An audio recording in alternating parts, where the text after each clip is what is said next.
Hello बच्चों, welcome to our channel Social Science Era. बच्चों, सामाजिक विज्ञान के सफ़र में आज हम एक नए पाठ का अध्ययन करेंगे। पाठ 8, अर्थशास्त्र के आधारभूत तत्व। पाठ के नाम से ही आपको ज्ञात हो गया होगा कि यह पाठ अर्थशास्त्र के विषय से संबंधित है, जिसमें हम जानेंगे कि चयन क्यों महत्वपूर्ण है, क्योंकि यह अर्थशास्त्र की मूल बातें हैं। इस पाठ की मुख्य अवधारणाएं इस प्रकार रहेंगी।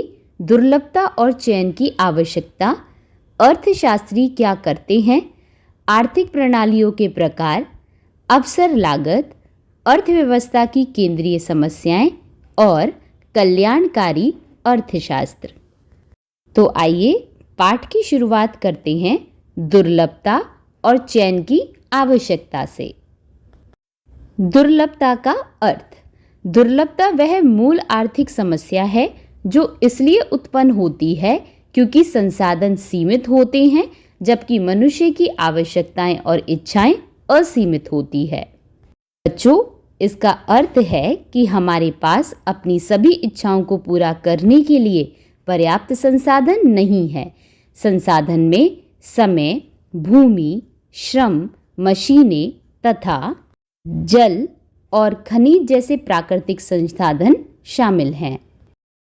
उदाहरण के लिए एक छात्र नवीनतम मोबाइल फ़ोन, नए कपड़े, कोचिंग कक्षाएं और छुट्टियों पर जाना चाह सकता है, लेकिन उसके परिवार की आय इतनी नहीं हो सकती कि वह एक ही समय में इन सभी इच्छाओं को पूरा कर सके। इसलिए संसाधन सीमित होने के कारण लोगों को चुनाव करना पड़ता है और कुछ इच्छाओं का त्याग करना भी पड़ता है। बच्चों, दुर्लभता का अर्थ यह नहीं कि कोई वस्तु पूरी तरह उपलब्ध नहीं है।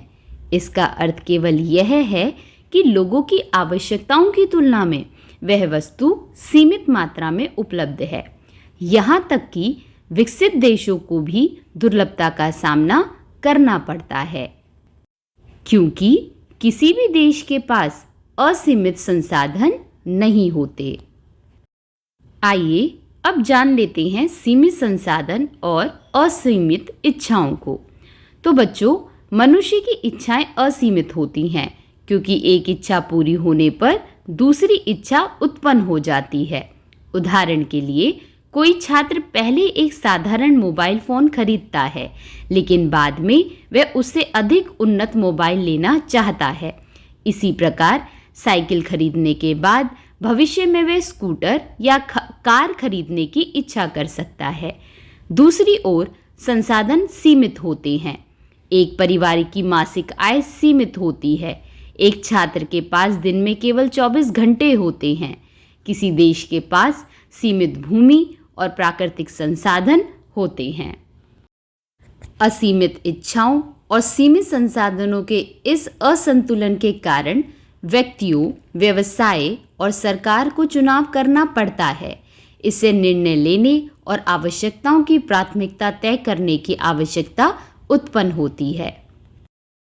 उदाहरण के लिए, भारत सरकार अपना बजट रक्षा, शिक्षा, स्वास्थ्य, आधारभूत संरचना और कल्याणकारी योजनाओं में विभाजित करती है। चूंकि धन सीमित होता है, इसलिए सरकार को यह निर्णय लेना पड़ता है कि प्रतिस्पर्धी आवश्यकताओं के बीच संसाधनों का आवंटन किस प्रकार किया जाए।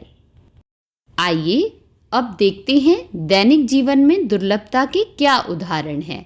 तो बच्चों, दुर्लभता केवल एक सैद्धांतिक अवधारणा नहीं है, हम इसे अपने दैनिक जीवन में अनुभव करते हैं। जैसे कि छात्र का समय प्रबंधन। परीक्षा से पहले एक छात्र के पास कई विषयों की तैयारी करनी होती है, लेकिन समय सीमित होता है, इसलिए उसे तय करना पड़ता है कि किस विषय पर कितना समय देना है। दूसरा, घरेलू बजट। निश्चित आय वाले परिवार को यह निर्णय लेना पड़ता है कि किराने का सामान, स्कूल की फीस, किराया, बिजली और मनोरंजन पर कितना खर्च किया जाए। यदि एक वस्तु पर अधिक खर्च किया जाए तो अन्य आवश्यकताओं के लिए कम धन बचता है। अगला उदाहरण है जल की कमी। भारत के अनेक क्षेत्रों में गर्मियों के दौरान पानी की कमी हो जाती है, इसलिए परिवार पानी का सावधानी पूर्वक उपयोग करते हैं क्योंकि इसकी उपलब्धता सीमित है। अगला उदाहरण उत्पादन संबंधी निर्णय। सीमित भूमि वाला किसान यह निर्णय करता है कि वे गेहूं उगाएगा या सब्जियां। एक फसल अधिक उगाने का अर्थ है दूसरी फसल कम उगाना। और सरकारी व्यय। महामारी के समय सरकार स्वास्थ्य सेवाओं पर अधिक खर्च कर सकती है, जिससे सड़क निर्माण जैसी अन्य परियोजनाओं के लिए उपलब्ध धन कम हो सकता है। तो बच्चों, आज की क्लास में हमने सीखा दुर्लभता का अर्थ, सीमित संसाधन क्या होते हैं और असीमित इच्छाएं क्या होती हैं। अर्थशास्त्र के अन्य विषयों को जानने के लिए चैनल के साथ जुड़े रहें। धन्यवाद।